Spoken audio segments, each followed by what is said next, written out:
Welcome to the Tudor Dixon Podcast. We are so happy to welcome back Robert P. George. He is one of America's leading conservative legal scholars and the founder of the James Madison Program in American Ideals and Institutions at Princeton University. Also happens to be friends with a progressive Cornel West, which seems impossible, but that's kind of what we're going to talk about today because you have co-authored a joint op-ed in the Washington Post about cultivating civic friendship at universities, which I totally love. Welcome back. Thank you. It's great to be back with you, Tudor. I say that it's interesting that you are friends because that's kind of the conversation that you continue to have, is that because we disagree with someone on certain points does not mean we should never speak to them or have feelings of anger toward them. Absolutely right. Look, we're all together in this vale of tears, doing the best we can. Every single one of us is a frail, fallen, fallible human being. All of us know this much, that we aren't right about everything. There are some things we're wrong about.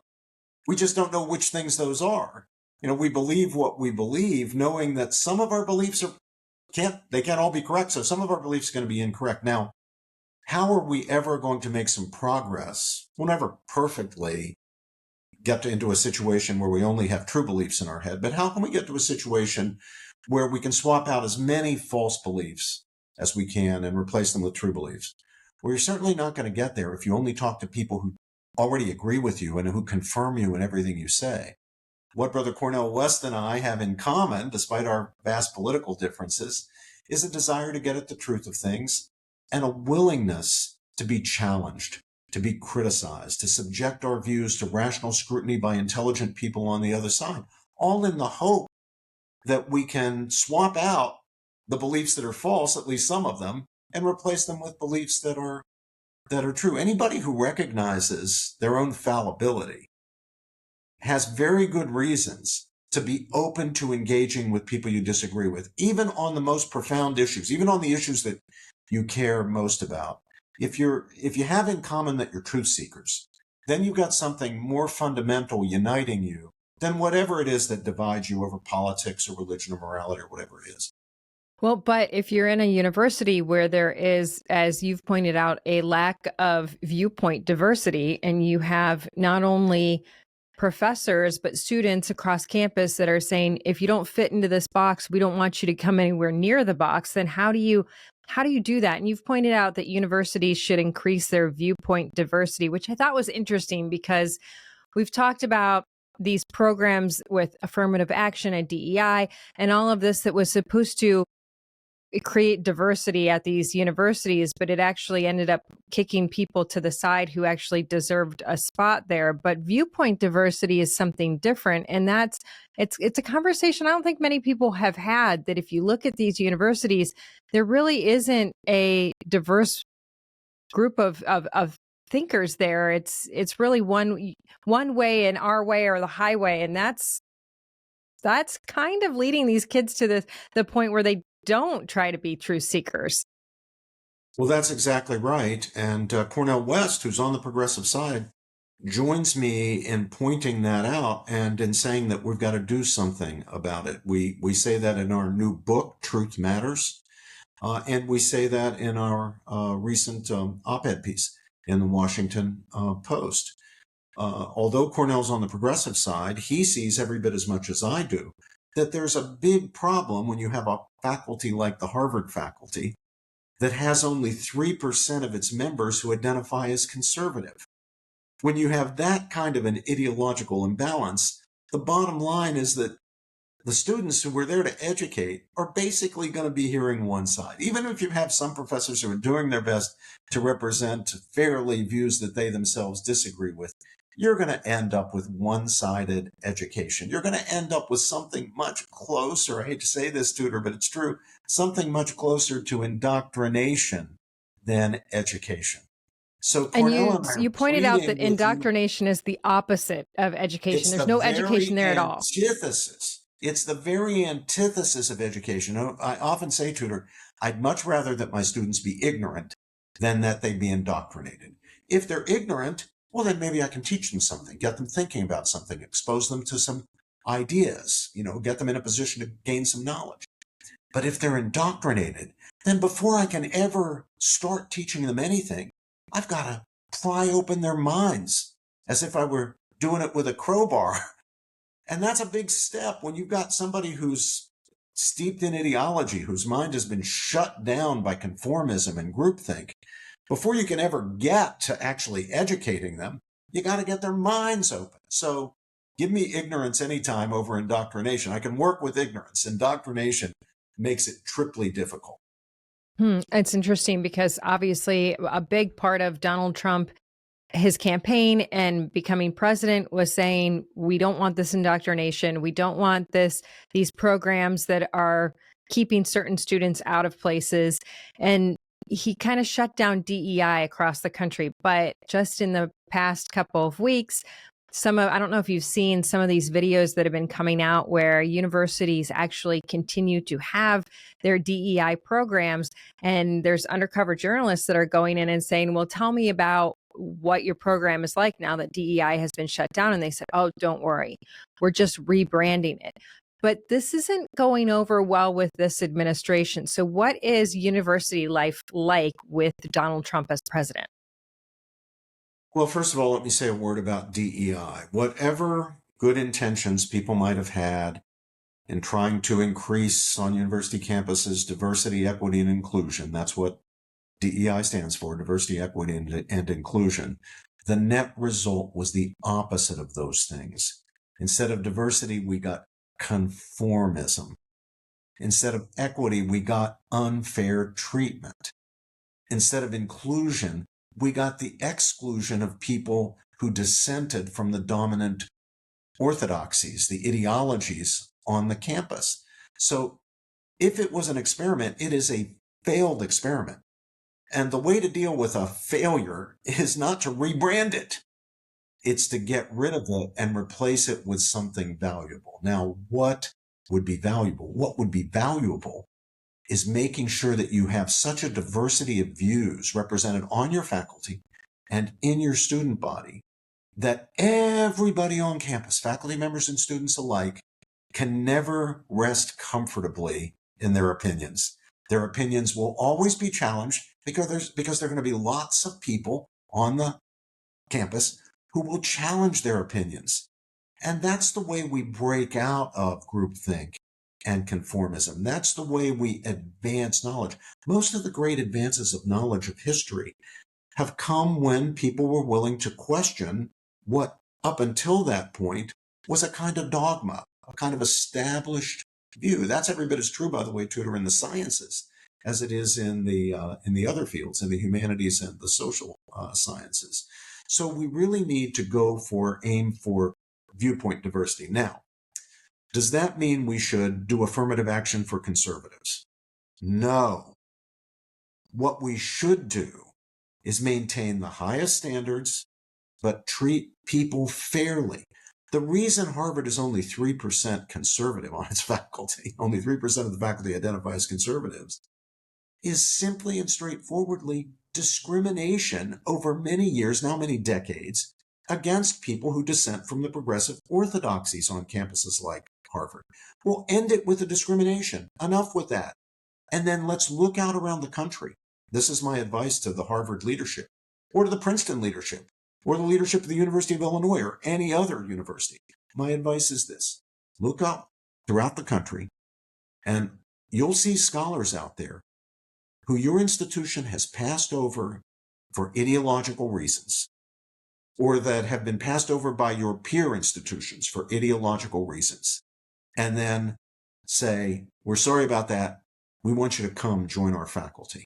That's not affirmative action. That's not lowering standards for conservatives. That's not special treatment.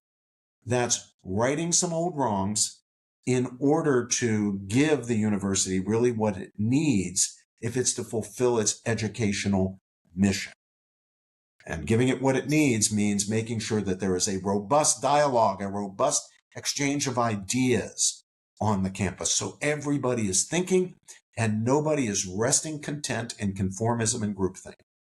So let me ask you this. What do we do about all of the students that have gone through this and they have an attitude of I'm superior and therefore I am right. And I say that because I've had so many people who have experienced this in their lives where, you go to undergrad with friends and then they go to one of the Ivy graduate schools and they come back to you and they say, I've been educated more than you at a better university than you.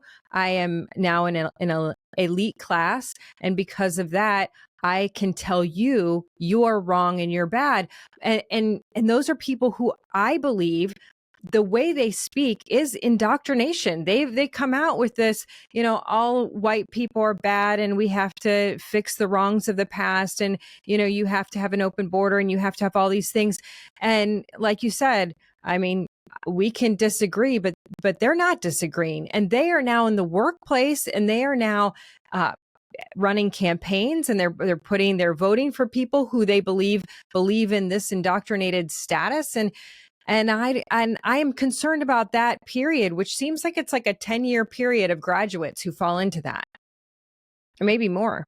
Well, Tudor, let me tell you a little personal story. My father did not complete high school. He got a diploma. It was sent to his parents while he was off fighting in Normandy and Brittany in World War II. When he turned 18, they shipped him off to Europe to fight before he'd even finished his high school, sent his parents a diploma. And then when he came back, his father had been a coal miner. When he came back, fortunately, he didn't have to go into the mines because he had some training from the military. And of course, we had a booming economy after the war. But he, as I say, didn't even complete high school. Now, I have an undergraduate degree from Swarthmore. I've got a law degree and a master's degree from Harvard. And I have 3 doctorates from Oxford. Okay? I'm supposed to be a really smart guy, right? I got all these credentials.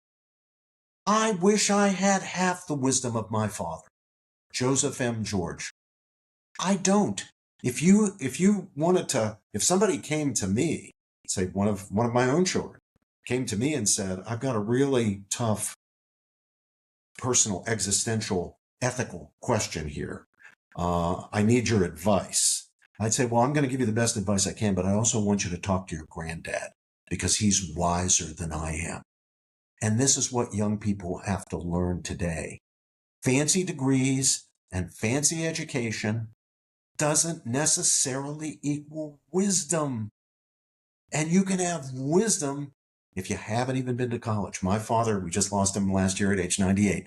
He had it in spades. And that's just one example of countless examples that you and I and everybody else could give of profoundly wise people, virtuous people, good people who don't have fancy degrees. And I'll tell you what, fancy degrees also don't make you virtuous. I can tell you about a lot of people who are really lacking in virtue, but have, doctorates from Yale and law degrees from Stanford and medical degrees from Harvard and all of that stuff. So I think we just need to straighten people out about that.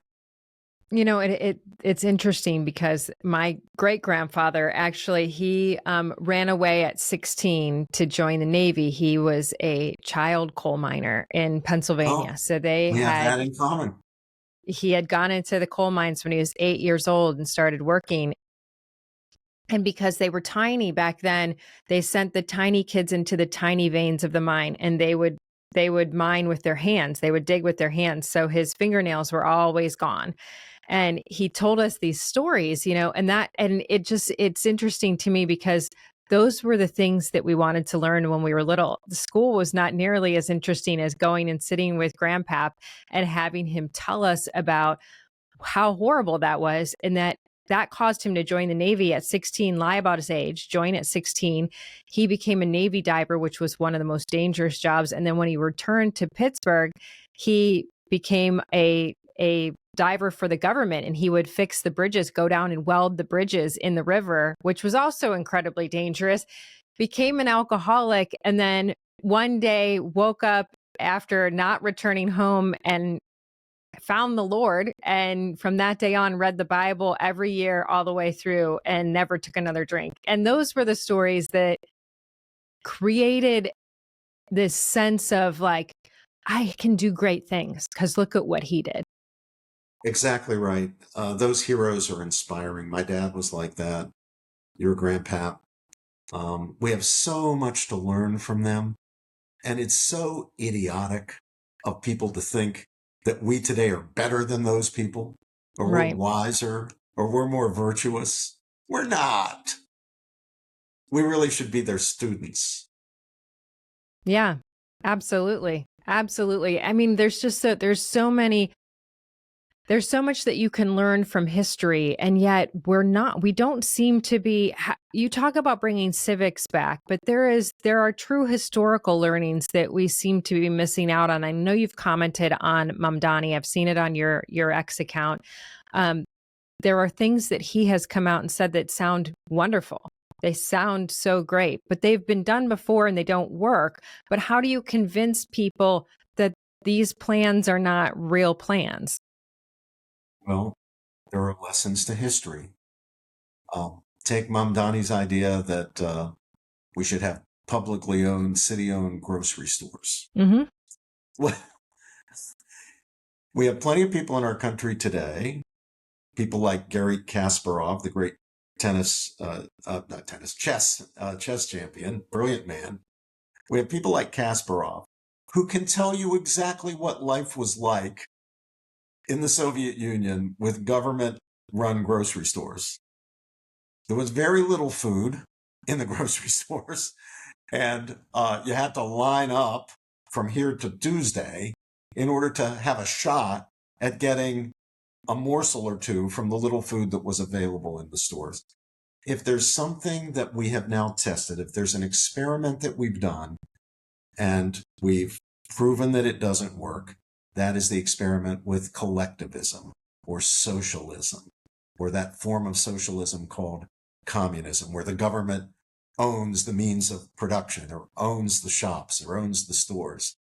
It doesn't work. By contrast, the market system has lifted millions of people from Chile to India and all over the world where markets have been introduced, lifted millions of people out of poverty.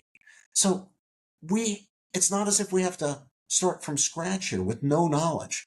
We have knowledge. The experiment has been run time and time again.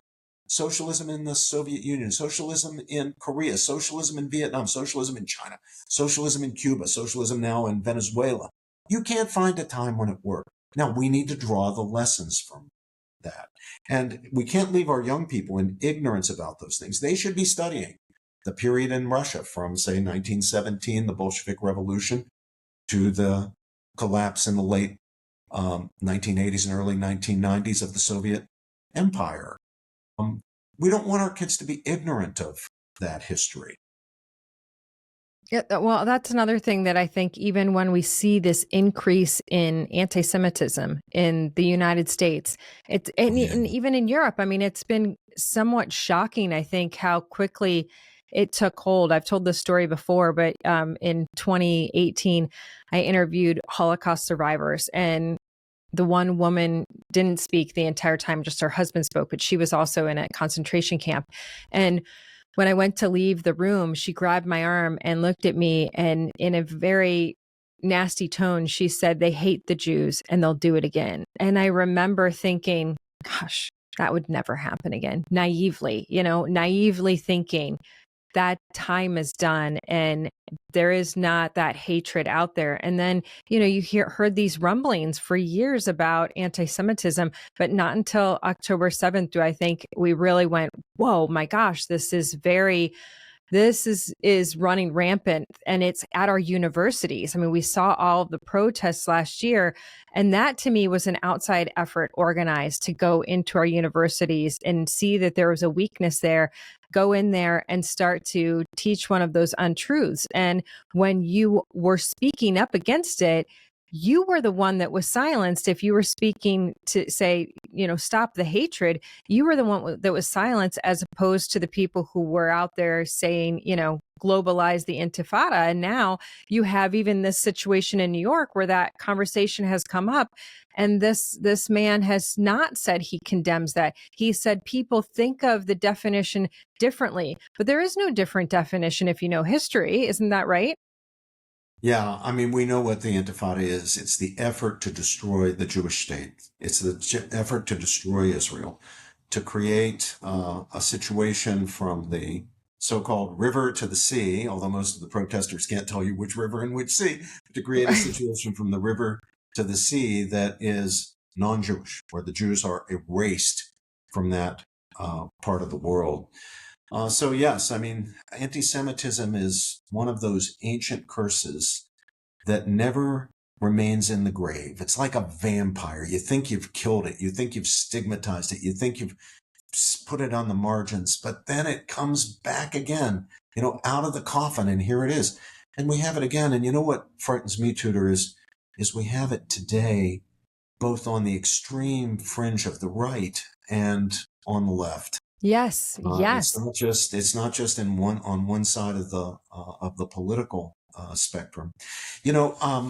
In addition to the book that Cornel West and I have out, Truth Matters, I have a new book of my own out called Seeking Truth and Speaking Truth.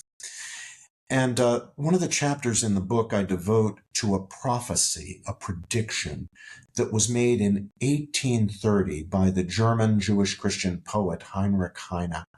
Heine looked at his situation there in Germany in the 1830s, 100 years before Hitler, and he said, what I see is biblical faith, biblical principles collapsing in the minds and hearts of our people. They're being pushed out, and that's being replaced with a kind of almost revival of the pagan, the Teutonic paganism of pre-Christian Germany. And he prophesied that as a result of this loss of faith, this collapse of biblical faith, there will come a time when secular tyrannical forces will take control in Germany. And as he put it, and this is a near quote, a situation will arise that will make the bloody French Revolution look like an innocent idyll, like an innocent walk in the park. And sure enough, 100 years later, what he predicted happened. The Nazis, the Holocaust, the mass killings of the Second World War, all of it came true. Now, how did he foresee it? How did he prophesy it? He himself explained it, even back in his own time, before it actually played out. He said, thought precedes action as lightning precedes thunder. When you see the lightning, the thunder's going to come. What's the lightning? What he saw was the collapse of biblical faith, and he knew as a result of that, violence and evil, a return to the warlike pagan traditions of pre-Christian Germany would be back. And it's exactly what happened. Well, but that's what we see right now, I would say, in New York with the massive numbers that came out for the idea of defunding the police, having the government take over, all of these. I mean, they've openly branded it as socialism, but he said sees the means of production, which, as you pointed out, is communism. This is, I think, a combination of ignorance and indoctrination. I mean, I think that there are a lot of people out there who are very ignorant to how impactful their vote is when they put somebody in power who wants to change the way the country has run from the time of its founding. And these are changes that are radical changes in what I argue is the most important city in the world, because it's the financial hub of the world, right? And so you have somebody. I mean, that's why it was attacked on 9/11. It wasn't attacked because it happened to be on the East Coast or on the Atlantic seaboard or anything like that. I mean, it was attacked because it was the financial hub of the United States and of the world. That's exactly right. And that to me is very scary that that's the target. Very scary. And it'll be targeted again, I fear. But back to the point you were making about anti-Semitism and the revival of anti-Semitism. I saw this and I spoke out against this in the universities 15 years ago. It wasn't yesterday that this started. I told people, it's here. I see it. It's maybe just barely below the surface, but just barely. On the day after that horrible attack by Hamas on those innocent children and others on October the 7th, the day after, 33 student groups at Harvard, 33 left-wing student groups, put out a statement blaming the rapes and murders and kidnappings on Israel, on the Jewish state. Can you believe that? They said I that mean, the sadly, I blame is can today. entirely with Israel for babies being murdered, for women and girls being raped. This shows you how deranged the situation was, how deep the anti-Semitism was, even before yesterday. Mm-hmm. Yeah, because how could you convince people to sign that if it hadn't already been there? Oh, exactly right. It's October 8th. You would think that on that day of all days, people would be having sympathy for the people of Israel, sympathy for the Jewish people, people who were killed for no reason other than they were Jewish or were thought to be Jewish. Some people who were killed there weren't even Jewish, but they were killed because they were either Jewish or thought to be Jewish. Of all days, there should be sympathy on that day, surely, but no, there wasn't sympathy. There was anti-Semitism. 33 student groups at Harvard. So can this be reversed? Because yesterday we posted something on DEI in universities, and I noticed that one of the comments was, "It's too late. There's nothing we can do now." And Well, I just thought, I yeah. can't believe that. No, we can turn this thing around. We really can. I mean, good stuff is happening. Now, most people don't know about this, but there are programs and institutes and centers being built at universities now across the country that are providing within these universities, even indeed Harvard, certainly my own institution here at Princeton, but also University of Florida and University of Texas and University of North Carolina, Chapel Hill and University of Tennessee and Arizona State University and the Ohio State University.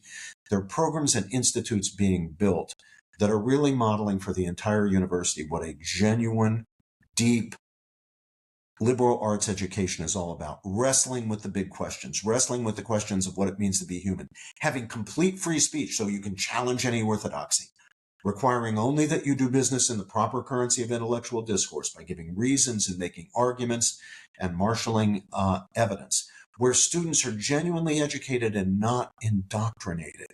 And these programs, Tudor, are attracting terrific enrollments and majors. There's a big student market for genuine, deep, real education that is not indoctrination.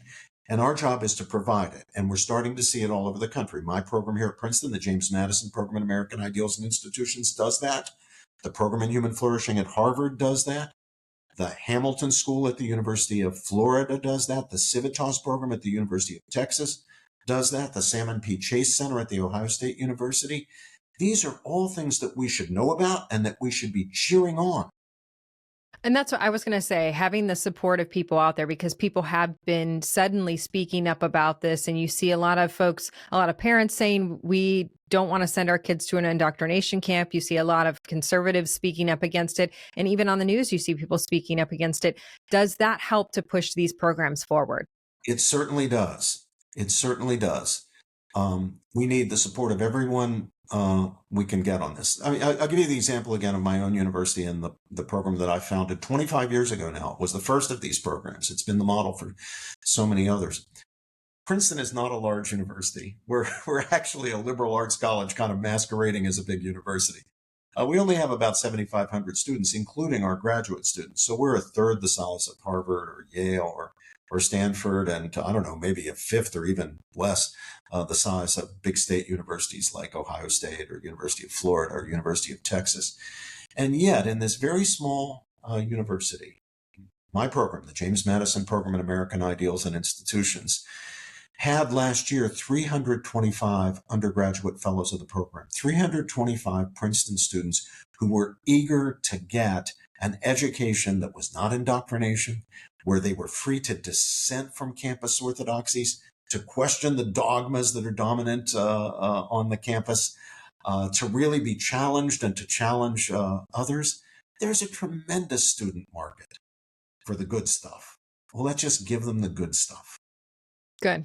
That is exactly what we need to hear. So for everybody out there listening, what you're doing is working. There is a chance that you can send your kids to universities and get them back. And yeah, I was just saying, I said the other day on this program, my daughter, the other night, I was putting her to bed and she said, my friend, her friend, she's going into her freshman year in high school and her friend is going into her senior year. And she said, my friend said it goes so fast. And she said, and then you go to college. And she said, but the kids that go to college, they don't come back as Christians, Mom.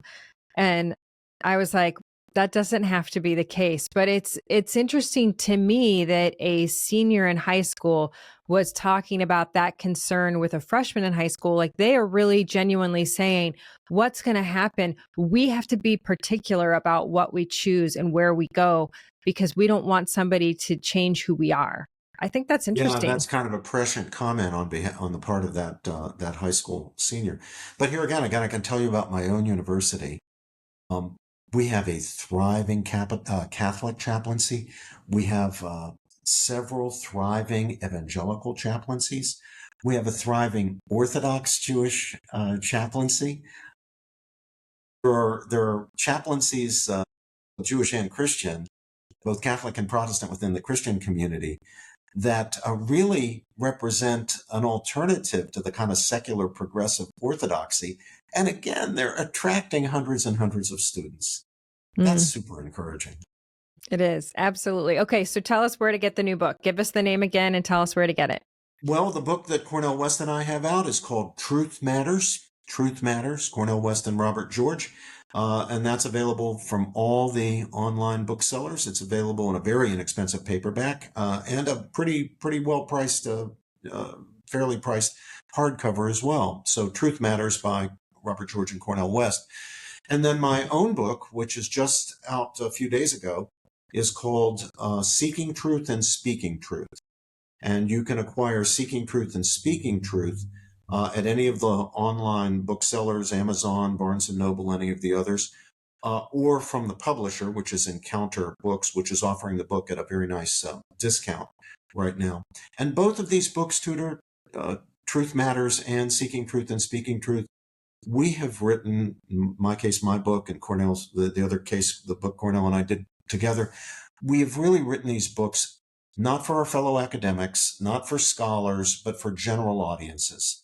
This is for anybody who's interested in ideas, anybody who's interested in how we can turn things around in academic life, how we can bring up our young people to be determined truth seekers and courageous truth speakers. And I'd especially encourage parents and grandparents to get these books into the hands of your high school or college age children and grandchildren. These books are really written above all for them, for the kinds of kids who are now tempted to say things like, well, you have your truth and I have my truth, but there's no such thing as the truth. That's a very pernicious idea. There really is a truth. We'll never get at it perfectly. We'll never get at it fully, but we can make progress and we can get nearer and nearer to the fullness of truth. And we can correct our errors, but only if we think carefully, think critically, think well, think logically, think precisely, question these dogmatic orthodoxies, resist indoctrination. And that's the message that we're bringing in these books to our young people. And they're written for young people to be able to read. So if you have a grandchild, if you have a child who's in high school or in college, get one or both of these books and get them into their hands. So I haven't read the new one yet. I have to get that one. The Truth Matters is really, it's great because it's from your perspective and it's from Cornel West's perspective, and every chapter is going back and forth and just the conversation and the interview style of how you both respond to these questions and the conversation that you're having together of truth and seeking truth and how you both individually do it. I think that's the beauty of it, is that you're seeing the fact that two people who have very different viewpoints on things are able to sit down and have a really thriving friendship in these discussions, even if the discussions are that you disagree on certain things. And to me, that is so critical for students to see right now. Like if you have a kid that's in high school, I have one that, like I said, is going into high school and one that's going into her junior year.